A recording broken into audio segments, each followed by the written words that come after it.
Hi everyone, I am Rahul Kumar.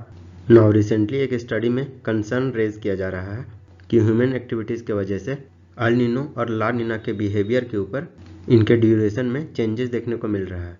और यह भी देखा गया है जो वाकर सर्कुलेशन के बिहेवियर है उसमें भी चेंजेस देखने को मिला है। यदि हम लोग इंडस्ट्रियल एरा से कंपेयर करें तो मल्टी ईयर अल नीनो और ला नीना इवेंट को मोर फ्रीक्वेंटली देखा जा सकता है। तो चलिए इस वीडियो में जानते हैं रिसेंट स्टडी में क्या क्या सजेस्ट किया गया है। ये वाकर सर्कुलेशन, अल नीना ये सब होता क्या है, जो मल्टी ईयर अल नीनो और ला नीना का इवेंट्स देखा जा रहा है उससे किस तरह के प्रभाव देखे जा सकते हैं और भी बहुत कुछ। तो चलिए वीडियो को शुरू करते हैं। चलिए देखते हैं रिसेंट स्टडीज़ में क्या सजेस्ट किया गया है।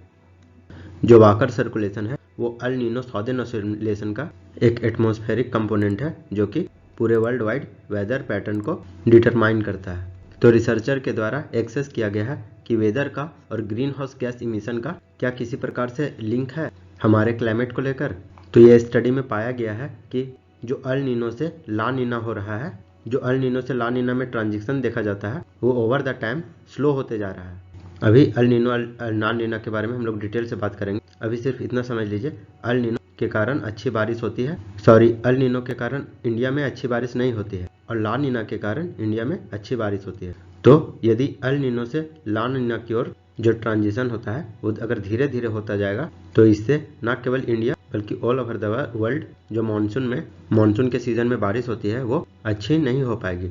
और इसीलिए रिसर्चर के द्वारा सजेस्ट किया जा रहा है जो मल्टी ईयर क्लाइमेट पैटर्न है वो फ्यूचर में ज़्यादा फ्रीक्वेंटली देखने को मिलेगा। जैसे कि ड्रॉट का रिस्क है वो बढ़ता हुआ देखा जा सकता है, उसी तरह फॉरेस्ट फायर हो गया और कहीं किसी जगह पे हेवी रेनफॉल तो किसी जगह पे नो रेनफॉल वाला भी सिचुएशन देखने को मिल सकता है और जो फ्लैश फ्लड है वो भी देखने को मिल सकता है। वाइल जो ओवरऑल वाकर सर्कुलेशन का स्ट्रेंथ है वो डिक्रीज तो नहीं होगा, लेकिन रिसर्चर के द्वारा ऐसा स्पेकुलेशन लगाया जा रहा है कि जिस तरह से कार्बन डाइऑक्साइड का लेवल दिन प्रतिदिन बढ़ता चला जा रहा है इससे जो वाकर सर्कुलेशन है वो वीकेन हो सकता है। और बहुत सारे क्लाइमेट मॉडल्स में भी प्रिडिक्ट किया गया है कि इस 21st सेंचुरी के एंड तक जो वाकर सर्कुलेशन है वो वीक पड़ जाएगा। इस रिसेंट स्टडी में ये भी हाईलाइट किया गया है कि जो अभी वोल्केनिक इरप्शंस देखने को मिलते हैं उससे भी जो वाकर सर्कुलेशन है वो वीक होता चला जा रहा है और इस फिनोमिना से अल नीनो लाइक कंडीशन बनता चला जा रहा है जो कि मानसून के लिए अच्छा नहीं है। रिसर्चर्स के द्वारा 3 सिग्निफिकेंट अल नीनो इवेंट्स को 20th सेंचुरी में आइडेंटिफाइड किया गया है जो कि वोल्केनिक इरप्शन के कारण देखने को मिले हैं। जैसे कि 1963 में माउंट एगुंग वोल्केनिक इरप्शन के कारण अल नीनो इवेंट्स देखा गया था। 1982 में अल चुसोन जो कि जापान में है, इस वोल्केनिक इरप्शन के कारण भी अल नीनो इवेंट्स देखा गया था। और 1991 में माउंट पिनाटुबो जो कि फिलीपींस में है, इस वोल्केनिक इरप्शन के कारण भी अल नीनो इवेंट्स देखने को मिले थे। चलिए अब समझते हैं वाकर सर्कुलेशन के बारे में। Walker circulation large scale atmosphere circulation pattern है जो कि अर्थ के ट्रॉपिकल पैसिफिक रीजन में देखने को मिलता है। इसमें जो परमानेंट ट्रेड विंड्स होते हैं उनका बहुत क्रूशियल रोल होता है कि पूरे दुनिया में किस तरह का क्लाइमेट और वेदर पैटर्न देखने को मिलेगा। ये वाकर सर्कुलेशन के द्वारा डिटरमाइन किया जाता है। और जो वाकर सर्कुलेशन होता है वो पैसिफिक ओशियन से एसोसिएटेड होता है, लेकिन जो इसका इम्पैक्ट होता है वो ग्लोबल देखने को मिलता है। यदि वाकर सर्कुलेशन वीक हो तो वो अल नीनो इवेंट से एसोसिएटेड होता है और यदि वाकर सर्कुलेशन स्ट्रांग हो तो ला नीना का सिग्नल देता है जो कि मानसून के लिए अच्छा है। तो वाकर सर्कुलेशन का वीक होना हम लोगों के लिए अच्छा नहीं है, लेकिन इसका स्ट्रांग होना इससे अच्छी बारिश देखने को मिलती है। आप लोग पैसिफिक ओशियन में यहाँ पे देख सकते हैं, ये ऑस्ट्रेलिया, ये नॉर्थ अमेरिका और साउथ अमेरिका, और वाकर सर्कुलेशन जब भी देखने को मिलता है वो इक्वेटर वाले रीजन में देखने को मिलता है। तो जो ट्रेड विंड्स है वो वेस्टवर्ड मूव करती है और इस विंड में बहुत सारा मॉइस्चर होता है, तो इससे ऑस्ट्रेलिया इंडोनेशिया वाले क्षेत्र में अच्छे बारिश देखने को मिलता है। और ये हवा कन्वेक्ट करके ऊपर चली जाती है, उसके बाद ठंडा होने के बाद ये दोबारा पैसिफिक ओशियन के वेस्टवर्ड चली जाती है, ईस्टवर्ड चली जाती है और फिर ट्रेड विंड की हेल्प से ईस्टवर्ड चली जाती है। तो इसी सर्कुलेशन को वाकर सर्कुलेशन कहा जाता है।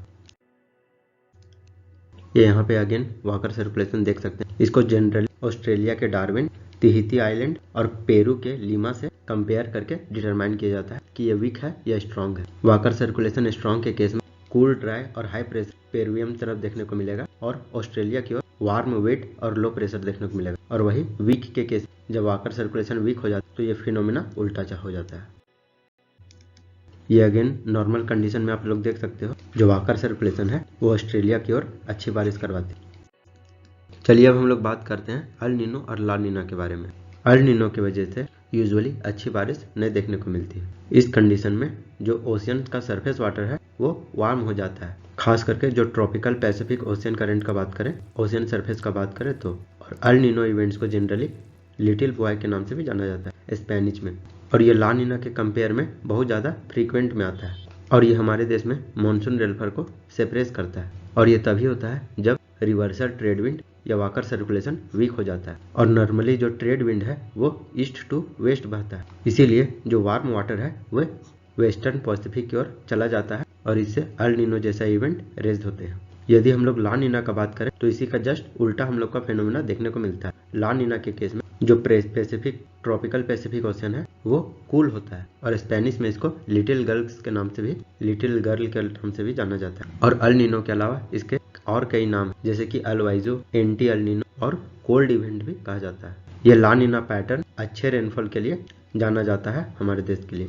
इस फिनोमिना में जो हमारे ट्रेड विंड्स है वो और ज़्यादा स्ट्रेंथन होते हैं। और ला नीना इवेंट्स में ट्रेड विंड्स के स्ट्रॉन्गर होने के कारण जो वाटर का ईस्ट टू वेस्ट फ्लो है वो और ज़्यादा इंटेंसिफाई हो जाता है, जिससे जो वार्म वाटर है इक्वेटोरियल पैसिफिक का वो ऑस्ट्रेलिया की ओर मूव होता हुआ दिखता है। और ये ट्रेड विंड के स्ट्रेंथ होने के कारण जो सेंट्रल और ईस्टर्न इक्वेटोरियल पैसिफिक का टेम्परेचर है, एवरेज सी सरफेस टेम्परेचर, वो कूल होता है, जिससे पेरू कोस्ट की ओर हाई प्रेशर देखने को मिलता है और ऑस्ट्रेलिया इंडोनेशिया लो प्रेशर देखने को मिलता है। ये आप न्यूट्रल कंडीशन में देख सकते हैं। इसमें पैसिफिक वाटर सर्कुलेशन के कारण Australia, Indonesia, India, China, Africa में और इधर north America, south America, even Europe में अच्छी बारिश देखने को मिलती है।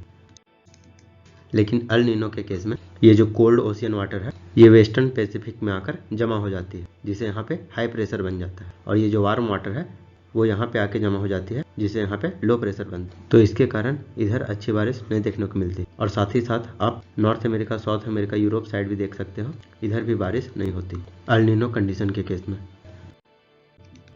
वहीं ला नीना वाले कंडीशन में आप लोग देख सकते हो यहाँ पे वार्म वाटर एक्यूमुलेट हो गया है और इधर कोल्ड वाटर देखने को मिलता है, जिस वजह से अच्छी बारिश देखने को मिलती है। आई होप यहाँ तक आप लोगों को समझ में आ गया होगा। चलिए अब हम लोग थोड़ा सा बात करते हैं अल नीनो सौदेन ऑसिलेशन की। ये इंसो क्या होता है? तो ये एक क्लाइमेट फिनोमिना है जो कि ओशियन और एटमॉस्फेरिक कंडीशन के इंटरैक्शन से बनता है। सौदेन ऑसिलेशन का बात करें तो जो सी लेवल एयर प्रेशर में डिफरेंसेस देखने को मिलता है over the western and eastern Pacific ocean, उसको सौदेन ऑसिलेशन कहा जाता है। जैसे कि अल नीनो और ला नीना जो कि एक वार्म फेज है और एक कोल्ड फेज है, अगर ये दोनों को मिला दे तो इसको मिलाने से अल नीनो सौदेन ऑसिलेशन का साइकिल देखने को मिलता है। इसी को इंसो कहते हैं। ये जो अल नीनो और ला नीना है ये हर 2 से 7 सालों में देखने को मिलता है। और जो ला नीना इवेंट्स है वो 1 से 3 साल तक लगातार रह सकता है। हाउएवर जो अल नीनो इवेंट है इसका पीरियड ला नीना से ज़्यादा लंबा होता है। तो जो मल्टी ईयर अल नीनो और ला नीना इवेंट्स देखने को मिलते हैं वो 1 साल से ज़्यादा लंबा समय तक भी देखने को मिल सकते हैं। और इस ईयर 2023 में बात करें तो जो ला नीना का पीरियड है वो खत्म हो चुका है। ये 3 ईयर का पीरियड था और अभी अल नीनो का पीरियड देखने को मिल रहा है। और ये इंसो फेज बताया जा रहा है कि ये एक अनयूजुअल फेज है और ये लंबे समय तक देखने को मिलेगा।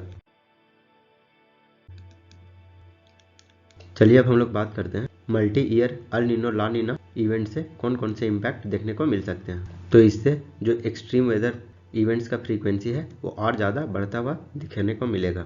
इससे जो प्रेसिपिटेशन के पैटर्न्स हैं, टेम्परेचर, विंड और एटमॉस्फेरिक प्रेशर है वो एक अक्रॉस द ग्लोब में चेंजेस देखने को मिलेंगे और इनका फ्रीक्वेंसी भी बढ़ता हुआ देखा जा सकता है।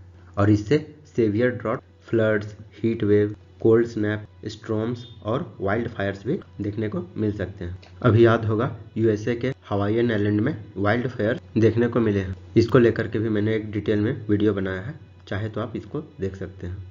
सेकेंड बात करते हैं नेचुरल डिजास्टर की। तो multi year El Nino event के कारण जो ड्रॉट के रिस्क हैं वो और ज़्यादा बढ़ते चले जा रहे हैं और साथ ही साथ किसी रीजन में सेवियर फ्लड्स के इवेंट्स भी देखने को मिलते हैं। और मल्टी ईयर ला नीना इवेंट्स के कारण एक्सेसिव रेनफॉल कुछ एरिया में देखने को मिलते हैं, जिससे कि फ्लैश फ्लड का सामना करना पड़ता है, और अदर रीजन में ड्रॉट्स भी देखने को मिलते हैं। यदि हम लोग ट्रॉपिकल साइक्लोन्स का बात करें तो ट्रॉपिकल साइक्लोन के फ्रीक्वेंसी और इंटेंसिटी दोनों बढ़ते हुए देखे जा सकते हैं मल्टी ईयर एल नीनो और ला नीना के इवेंट से, और इससे साइक्लोन एक्टिविटीज में वेरिएशंस देखने को मिल सकते हैं डिफरेंट ओशियन बेसिन में, जिससे जो हमारा कोस्टल रीजन है वो और ज़्यादा वल्नरेबल हो सकता है।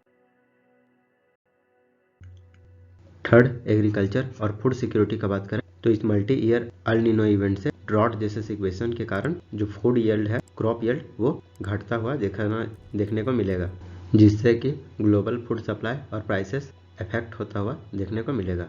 और मल्टी ईयर ला नीना इवेंट से कुछ रीजन में जो क्रॉप प्रोडक्शन है उसमें बढ़ोतरी देखने को मिलेगी, लेकिन एक्सेसिव रेनफॉल के कारण वाटर लॉगिंग जैसा समस्या, जैसे कि खेत में पानी जमा और क्रॉप का डैमेजिंग भी देखने को मिल सकता है। इसके इकोनॉमिक और सोसाइटल इम्पैक्ट का बात करें तो मल्टी ईयर इंसो इवेंट के कारण जो हमारा इंफ्रास्ट्रक्चर है वो हार्श वेदर इवेंट से डैमेज हो सकता है। इसके कारण जो एनर्जी का डिमांड है वो बढ़ता हुआ देखने को मिल सकता है, और इससे ग्लोबल ट्रेड में डिसरप्शन भी देखा जा सकता है। वहीं हेल्थ रिस्क का बात करें तो वेदर पैटर्न के चेंजिंग से डिजीज का स्प्रेड होने का खतरा बढ़ता हुआ देखा जा सकता है। खास करके जो वाटर बोर्न डिजीज का रिस्क है वो बढ़ता हुआ देखने को मिल सकता है फ्लडिंग के दौरान, और ड्रॉट के दौरान वेक्टर बोर्न डिजीज का खतरा बढ़ता हुआ देखने को मिल सकता है। यदि इसके इन्वायरमेंटल कॉन्सिक्वेंसेस का बात करें तो इस मल्टी ईयर इंसो इवेंट के कारण जो हमारे टेरिटोरियल और मरीन इकोसिस्टम है उस पर स्ट्रेस देखने को मिल सकता है, और इससे कोरल ब्लीचिंग, फॉरेस्ट फायर और हैबिटेट डिसरप्शन जैसे समस्याओं का सामना करना पड़ सकता है। इस मल्टी ईयर इंसो इवेंट के कारण जो टेम्परेचर और प्रेसिपिटेशन में बदलाव देखने को मिलेगा, उससे जो हमारे फ्लोरा एंड फाउनाज हैं इसके कारण स्ट्रगल कर सकते हैं।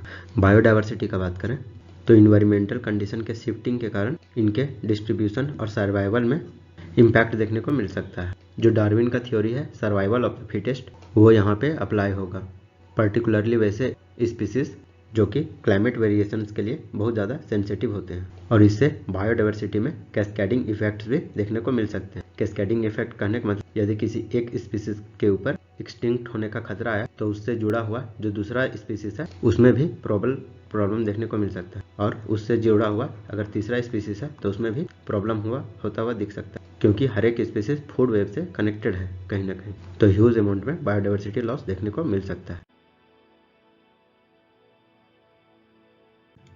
यदि आपको ये वीडियो अच्छा लगा हो तो लाइक करें, सब्सक्राइब करें और शेयर करें, एंड थैंक्स फॉर वॉचिंग।